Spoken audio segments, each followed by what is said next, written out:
Guys আমরা কিন্তু already মহিষের কাছে চলে আসছি। এই যে দেখেন কতগুলা মহিষ এখানে। আর এগুলো হচ্ছে কালাই, এইগুলো হচ্ছে আপনার এখানে চড়াই করে। ভাই মহিষ কার? আপনাদের? আপনাদের মহিষ কাদের? মহাজনের। ও, কয়টা আছে? মেলা না? এই যে দেখেন অনেকগুলা মহিষ কিন্তু। এগুলাই হচ্ছে ইয়া করে নাকি, ঢিস মারে নাকি? ঢিস মারে নাকি? ওরে বাবা, তাই নাকি? অনেকগুলান তো আছে এখানে। আপনাদের বাসা কোথায়? পাঠানপাড়া। আর এগুলা কালাই কাদের? এগুলো কালাই না কি বলে?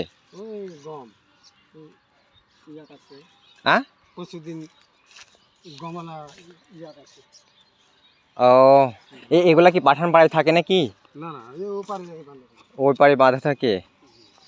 অনেকগুলা মহিষ কিন্তু দেখেন, মহিষের বাচ্চাগুলোও দেখতে কিন্তু খুব সুন্দর লাগছে। কাছে যাব না, কাছে গেলে কিন্তু আপনার হচ্ছে এরা মেরে দিবে শিং দিয়ে। আর বুঝতেই পারছেন যে সবাই ভয় করে এগুলান দেখে। এগুলান সবগুলা হচ্ছে মেয়ে মহিষ, সবগুলারই বাচ্চা আছে বেশিরভাগ দেখছি। ছেলে মহিষও আছে দু একটা, বাচ্চাগুলান আরও বেশি। এই যে দেখেন অনেকগুলা ফাইন, সুন্দর দৃশ্য।